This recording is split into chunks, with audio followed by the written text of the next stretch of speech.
प्यारे दोस्तों, guidance corner में आपका स्वागत है। आज का हमारा विषय अग्निपथ योजना जो भारत सरकार द्वारा 14 जून 2022 को लॉन्च की गई है, उसके बारे में आपको जानकारी देना है। इस योजना का उद्देश्य हमारी सरकार का ये है कि हमारी सेना की जो औसत आयु है वो 32 वर्ष से घटाकर अगले कुछ वर्षों में 26 वर्ष करना है।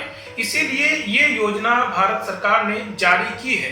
इस योजना के तहत क्या होगा कि अगर आपके अंदर भारतीय सेना में अपनी सेवा देने का जुनून जज्बा है तो आप इस योजना के तहत भारतीय सेना में कुछ वक्त के लिए, शुरुआत में 4 साल के लिए ज्वाइनिंग ले सकते हैं। उसका प्रोसेस ये होगा कि हर साल लगभग 45,000 रिक्रूटमेंट किए जाएंगे। 45,000 सैनिकों को इस योजना के तहत भर्ती किया जाएगा, जिनकी अवधि 4 साल के लिए होगी। अगर आपकी उम्र 17.5 से 21 साल के बीच है और आपने 10वीं कक्षा पास की है या 12वीं कक्षा आपने पास की है, चूंकि टेक्निकल और क्लरिकल और नर्सिंग के लिए 12th इसमें जरूरत होगी, यानी 12वीं कक्षा पास होना जरूरी होगा।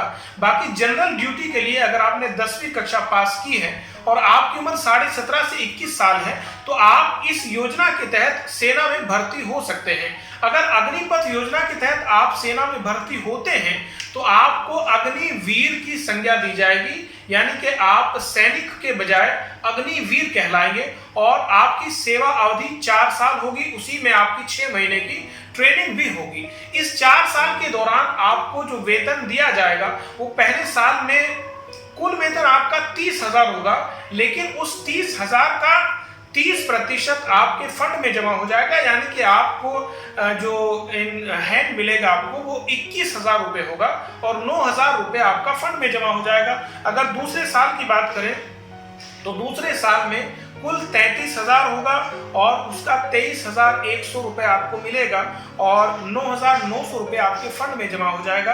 अगर तीसरे साल की बात करें तो 36,500 रुपये कुल होगा, जिसका 25,580 रुपये आपको मिलेगा और 10,950 रुपये आपके फंड में जमा हो जाएगा। और चौथे साल में आपकी जो तनख्वाह होगी वो 40,000 होगी, लेकिन आपको इन हैंड 28,000 मिलेंगे और उसमें से 12,000 रुपये आपके फंड के थ्रू जमा हो जाएंगे।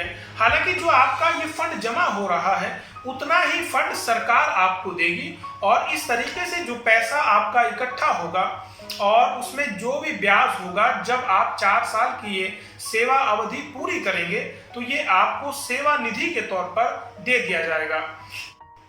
ये सेवा निधि जो होगी वो लगभग 12 लाख रुपए होगी, यानी 4 साल सेवा देने के बाद आप जब कार्यमुक्त किए जाएंगे तो आपको 12 लाख की सेवा निधि दी जाएगी और इसके साथ साथ आपको एक कौशल यानी ट्रेनिंग का सर्टिफिकेट भी दिया जाएगा और इसमें से 25% जो लोग होंगे, यानी जो अग्निवीर होंगे, उसका 25% अगर उस समय कोई भर्ती निकल रही होगी तो उसके 25% अग्निवीरों को सेना में अस्थायी नियुक्ति भी दे दी जाएगी। लेकिन इसकी भी शर्त यह है कि अगर परमानेंट वैकेंसी उस वक्त निकल रही होंगी, अगर उस समय भर्ती निकली हुई होगी तो ही आपको मौका दिया जाएगा।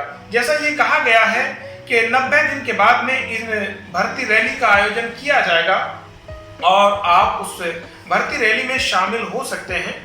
तो इस तरीके से ये एक योजना है जिसका लाभ हमारे देश के नौजवान उठा सकते हैं और इसमें मृत्यु क्षतिपूर्ति का भी प्रावधान किया गया है। अगर आप सेना में रहते हुए, अग्निवीर के पद पर रहते हुए अगर आप अपने देश के लिए शहीद हो जाते हैं, हालांकि ये एक जज्बा होता है जो 15 साल से, मैं समझता हूं कि जब हमारी उम्र 15 से 20 से 22 साल के बीच होती है तो हमारे अंदर एक बहुत जुनून होता है कि हम अपने देश के लिए कुछ करें। हम जब भी अगर कोई सेना की वर्दी में किसी को देख लेते हैं तो एक नया जोश, जुनून पैदा हो जाता है। तो उसी जुनून को मद्देनजर रखते हुए हमारी सरकार ने ये योजना लॉन्च की है, जिसे 17.5 से 21 साल का समय दिया गया है। तो अगर आप शहीद हो जाते हैं, यानी आपकी मृत्यु हो जाती है, तो 48 लाख रुपए का आपका लाइफ इंश्योरेंस होगा और इसके अलावा 44 लाख रुपए की आपको अनुग्रह राशि अतिरिक्त दी जाएगी और जो भी सेवा अवधि आपकी बची हुई है उसमें जो भी आपका सेवा निधि या जो भी आपकी सैलरी थी वो भी दी जाएगी। और अगर आप विकलांग हो जाते हैं तो मेडिकल आधार पर आपकी विकलांगता अगर 100% होती है तो आपको 44 लाख रुपए की अनुग्रह राशि, और अगर 75% होती है तो 25 लाख रुपए की अनुग्रह राशि, और अगर 50% आप विकलांग हो जाते हैं तो 15 लाख रुपए की अतिरिक्त अनुग्रह राशि आपको दी जाती है। तो इस तरीके से ये एक योजना भारत सरकार लेकर आई है। तो अगर आपको लगता है कि ये वीडियो आपके लिए फायदेमंद है तो इसे दूसरों तक पहुंचाइए, यानी शेयर कीजिए, और गाइडेंस से जुड़ी हुई इस तरह की बहुत सारी वीडियोस देखने के लिए इस चैनल को सब्सक्राइब कीजिए। बहुत बहुत शुक्रिया। जय हिंद।